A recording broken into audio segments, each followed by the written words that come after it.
Hola, ¿cómo están? Vamos a hablar sobre los antiarrítmicos. Tenemos cuatro clases principales para traer información importantes. Y en cada clase hablaremos de, de- de cada uno de ellos porque son muchos, entonces va a quedar muy largo si hablo todo en una clase. Entonces, hablaré acá a respecto de lo que son de la clase 1, que son los bloqueadores de canales de sodio. Y tenemos el clase 1A, clase 1B, clase 1C. Bueno, el primero que empezó acá es la quinidina. El mecanismo de acción de la quinidina es un bloqueo moderado de los canales de sodio que son dependientes de voltaje y así va a disminuir la velocidad de despolarización en la fase cero del potencial de acción. La quinidina vai estar indicada a casos de fibrilação auricular e aleteo auricular, também para a taquicardia ventricular y, como ya conocen, el síndrome de Wolff-Parkinson-White. Tiene sus dosis tanto oral como intravenosa, que vale resaltar. Oral puede ser de entre 200 a 600 miligramos cada 6 a 8 horas y se va a ajustar según la respuesta clínica del paciente. Y en la vía intravenosa solemos dar lentamente 1 a 2 miligramos kilo peso y se administra en 1 miligramo por minuto. Y obviamente siempre en pacientes monitorizados, ¿sí? Está contraindicado quinidina al síndrome del cutis largo, a la insuficiencia cardíaca descompensada, al bloqueo auriculoventricular avanzado sin marcapasos y también a la hipersensibilidad a la quinidina. Tiene reacciones reversas como la prolongación del intervalo QT, el riesgo de torsade puente, puede también causar síndromes gastrointestinales, síntomas gastrointestinales como náuseas, vómitos, diarrea. Puede presentar el sinconismo que llamamos, que incluye acúfenos, visión borrosa, cefalea, mareos. También puede presentar trombocitopenia, un caso de anemia hemolítica. Es rara, pero puede aparecer también.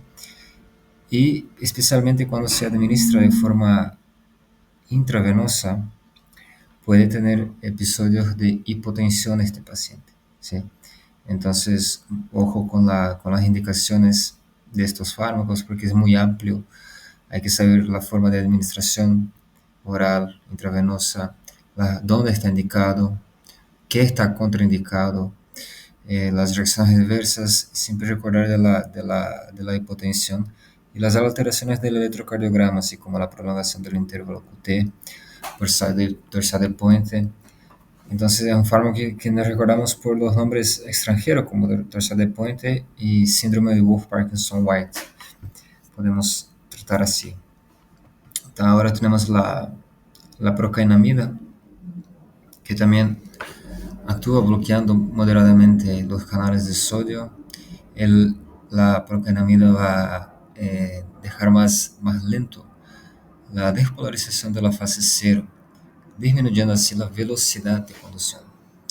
Tiene un efecto mínimo anticolinérgico en comparación con otros fármacos, porque se acuerdan que fármacos, casi también como lo anterior, también tiene efectos anticolinérgicos. Eh, Está indicado también en casos de taquicardias ventriculares, principalmente la taquicardia ventricular sostenida. También está indicado en casos de la fibrilación auricular, el aleteo auricular, en pacientes que están hemodinámicamente estables, a la conversión de arritmias, que está asociado también al síndrome de la preexcitación. Las dosis también es un fármaco que puede administrarse de forma oral e intravenosa. Y hay informaciones importantes como tenemos dosis iniciales de 250 a 500 miligramos cada 6 horas y un mantenimiento que se ajusta según los niveles séricos.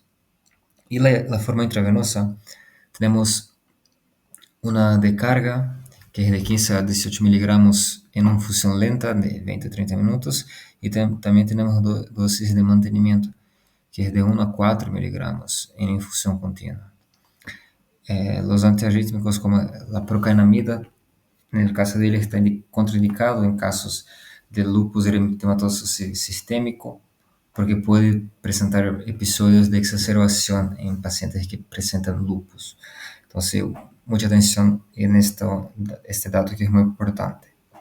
También el bloqueo auriculoventricular avanzado, sin marcapasos, la insuficiencia cardíaca descompensada y principalmente también recordar siempre de la hipotensión severa. ¿Por qué? Porque tiene reacciones reversas como la hipotensión, puede presentar síntomas gastrointestinales, además de la fiebre. También puede presentar trastornos hematológicos como la granulocitosis, también la anemia plástica un poco rara, pero puede presentar. Y los más importantes sería también la hipotensión y el lupus también puede causar estas reacciones adversas, obviamente. Y la prolongación del intervalo QT y la dorsal de Pointer también. Son reacciones adversas que el uso de la procainamida puede llevar. Entonces, ojo con la hipotensión y el lupus, porque es tanto contraindicado, porque puede presentar reacciones adversas. Entonces, a veces se asocia una contraindicación con una reacción adversa. La disopiramida también es un fármaco que va a bloquear moderadamente canales de sodio, dejando más lento la despolarización de la fase cero y disminuyendo así la velocidad de conducción en las fibras de Purkinje, de la haz de His y por todo el miocardio para ver la despolarización. Tiene efectos anticolinérgicos significativos. La disopiramida puede incrementar también la frecuencia cardíaca al reducir el tono vagal y puede también tener efectos inotrópicos negativos, cuando es inotrópico, en el caso negativo, va a reducir lo que es la contractilidad, que es donde actúan los inotrópicos, sobre la contractilidad cardíaca, ¿sí? Está indicado disopiramida también para las taquicardias ventriculares, para el mantenimiento del ritmo sinusal en pacientes con fibrilación auricular después de una cardioversión y también para el tratamiento de arritmias asociadas a síndromes de preexcitación. Tiene sus dosis iniciales de 100 a 200 miligramos cada, entre 4 a 3 veces al día, dosis máxima de 400 a 800 miligramos al día. Y importante resaltar que intravenosa no está disponible en todos los países y también se evita su uso porque posee un potencial efecto inotrópico negativo muy severo. Entonces, es muy importante tener en cuenta esto de la forma de administración de la disopiramida, que también está contraindicada en casos de la insuficiencia cardíaca descompensada o severo justamente por el efecto inotrópico negativo, en la hipotensión, en el glaucoma de ángulo cerrado, la obstrucción urinaria o hilo paralítico también, y el bloqueo auriculoventricular avanzado sin marcapasos. Las reacciones adversas pueden presentar prolongación del intervalo QT y también riesgo de dorsal de puente. Boca seca también puede presentar visión borrosa, la retención urinaria y también estreñimiento. Puede además presentar síntomas de fatiga, mareo, náuseas y lo importante, el empeoramiento de la insuficiencia cardíaca y la hipotensión. Ahora tenemos uno que es más débil en relación al bloqueo, que es la lidocaína. El mecanismo de acción de la lidocaína es un bloqueo débil de canales de sodio. También va a reducir la velocidad de despolarización de la fase cero en las células cardíacas. Ella tiene una acción selectiva en tejidos isquémicos o despolarizados, que va a disminuir así esta automatización y la excitabilidad justamente en esta parte del miocardio dañado. Es importante recordar que la lidocaína no afecta significativamente el intervalo QT ni el periodo refractario en tejidos normales. Ella está indicada en casos de taquicardias ventriculares, especialmente en el contexto del infarto agudo del miocardio, en la fibrilación ventricular refractaria a la desfibrilación y arritmias ventriculares inducidas por intoxicación con digoxina. La lidocaína tiene también dosis de muchas formas. Ya hemos visto este fármaco en otra playlist que tiene acá. Pero acá vamos a tratar de la forma de efectos cardíacos, ¿sí? Tiene sus dosis de administración intravenosa, también tiene de formas de ser adicional y también de forma continua. Y obviamente además de sus utilizaciones en urgencias médicas, ¿sí? La lidocaína está contraindicado a los hipersensibles a ella o a anestésicos locales del tipo amida, también al bloqueo auriculoventricular avanzado sin marcapasos y en casos de bradicardia severa. Puede presentar reacciones reversas como la somnolencia, mareos, confusión, convulsiones, náuseas, vómitos, la hipotensión y puede también presentar un paro cardíaco en caso de una toxicidad severa. Tenemos la mexiletina, que también es un fármaco que va a bloquear los canales de sodio, disminuyendo la velocidad de despolarización en el miocardio y fibras de Purkinje, ¿sí? Dejando más lenta así la conducción y estabiliza las membranas celulares. Él ya tiene una acción más pronunciada en los tejidos cardíacos que están despolarizados, como que es lo que se encuentra en las arritmias, ¿sí? Una arritmia consiste en despolarización fuera del tiempo, entonces en tejidos que él detecta que ya está despolarizado, él va allá y actúa con su mecanismo del bloqueo de canales de calcio, de sodio, perdón. Pero tiene menos efectos sobre la duración del potencial de acción comparado con los efectos que presenta la lidocaína. Está indicado a arritmias ventriculares, especialmente aquellas también conducidas por isquemia, al infarto recurrente arritmia recurrente después del infarto del miocardio, y también para la prevención y tratamiento de taquicardias ventriculares sostenidas. Además tiene sus dosis también, tanto oral como intravenosa. La oral tiene dosis de inicio de 200 miligramos cada 8 horas y se va ajustando dependiendo de la respuesta clínica y la presentación de efectos adversos. Y la forma intravenosa también es similar a la lidocaína, en situaciones de urgencia, con una infusión continua de 1 a 4 miligramos por minuto. La mexiletina está contraindicada a los hipersensibles a ella o otros antiarrítmicos que son de la clase 1B también, que es el caso de él, sí. Está también contraindicado el bloqueo auriculoventricular avanzado sin marcapaso y también en la insuficiencia cardíaca grave. Presenta reacciones reversas como mareos, somnolencia, náusea, vómito, ataxia o temblores, la hipotensión también, y efectos cardiovasculares como la bradicardia o el bloqueo auriculoventricular. Ahora hablamos sobre la clase 1C, que es la flecainida, que tiene una amplia acción en muchas cosas, pero lo más importante de ella es hablar de la que bloquea los canales de sodio, también disminuyendo así la despolarización de la fase cero del miocardio. Es todo muy parecido. Y más importante recordar es que suprime la actividad ectópica en los ventrículos y también en las aurículas. También está indicado en taquicardias supraventriculares, incluyendo la fibrilación y el aleteo auricular, también en pacientes sin enfermedad estructural cardíaca significativa, en casos de arritmias ventriculares como la taquicardia ventricular sostenida, la prevención de arritmias postoperatorias en cirugía cardíaca también. También tiene sus dosis oral e intravenosa. La flecainida, pero nunca está mal escrito. Flecainida tiene sus dosis oral e intravenosa también. Y la importante resaltar es que la inicial se iniciamos de 50 a 100 cada 2 veces al día y se ajusta según la respuesta clínica. Y la intravenosa no está disponible en todos los países, solamente en situaciones de urgencia, pero no es importante acá.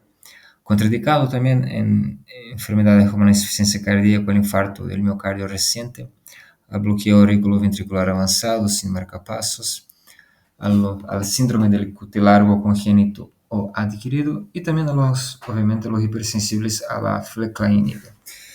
La flecainida también puede presentar mareos con reacciones diversas, visión borrosa, palpitaciones, disnea, náuseas, vómitos, efectos proarrítmicos como la taquicardia ventricular y la fibrilación ventricular, que especialmente en pacientes con enfermedad estructural cardíaca. Y también ahora hablaremos también de otro importante, que es la propafenona, que es también un clase C que bloquea los canales de sodio, va a disminuir también la velocidad de despolarización de la fase cero del potencial de acción. Importante resaltar que inhibe moderadamente los canales de potasio, en donde lo que sucede ahí es prolongar la repolarización y el periodo refractarios en ciertos tejidos, pero esto hablaremos en los fármacos que son bloqueadores de canales de potasio. Ahí hablaremos, entenderemos mejor el mecanismo de acción. Y también la propafenona puede causar bloqueo de los receptores beta-adrenérgicos, que reduce la actividad simpática del corazón, lo que disminuye la frecuencia cardíaca y la contractilidad. La propafenona está indicada al caso de fibrilación auricular y aleteo auricular en pacientes sin enfermedad cardíaca estructural significativa, también en casos de taquicardia ventricular, como la taquicardia ventricular sostenida, la prevención de arritmias postoperatoria, particularmente después de una cirugía cardíaca. Entonces, es muy importante estas indicaciones. También tiene dosis oral de inicio y se ajusta según la respuesta clínica, y no está disponible en todos los países la administración intravenosa. Puede presentar contraindicaciones importantes como la hipersensible a la propafenona, el síndrome del cutis largo congénito o adquirido, enfermedades cardíacas estructural significativa, como la insuficiencia cardíaca, el infarto reciente y bloqueos auriculoventriculares avanzados sin marcapaso. También puede presentar reacciones adversas importantes como mareos, fatiga, cefalea, náuseas, vómitos, palpitaciones, bradicardia y efectos proarrítmicos como la riesgo de dorsal de puente, taquicardia ventricular en pacientes con insuficiencia cardíaca o daño miocardio. Vieron que es muy largo esto de los antiarrítmicos, tiene muchos fármacos, pero es importante saber que de los clase 1 se subdividimos en clase 1A, 1B, 1C, pero todos son bloqueadores de los canales de sodio, ¿sí? Es importante entender la diferencia de indicaciones y contraindicaciones, dado que las indicaciones mayoritariamente son para a nivel cardíaco y las contraindicaciones también. Entonces es muy importante entender esto, que está indicado a muchas cosas que es estrictamente sobre una actuación a los giros del corazón, y sus contraindicaciones también provienen de defectos del corazón. Entonces hay que tener mucha atención con estos fármacos, principalmente sus indicaciones y sus contraindicaciones. Una vez que ya saben que ellos son eh, bloqueadores de los canales de sodio, entonces queda más simple de entender porque tienen todo el mismo mecanismo y entenderemos a qué está indicado. Después seguiremos hablando de los de clase 2 como los beta bloqueadores, después clase 3 como los bloqueadores de canales de potasio, y por último los clase 4 como los bloqueadores de los canales de calcio no dihidropiridínicos, ¿sí? Y estos fueron los clase 1 bloqueadores de canales de sodio, grupo 1A, 1B y 1C. Y seguiremos enseguida con otra clase.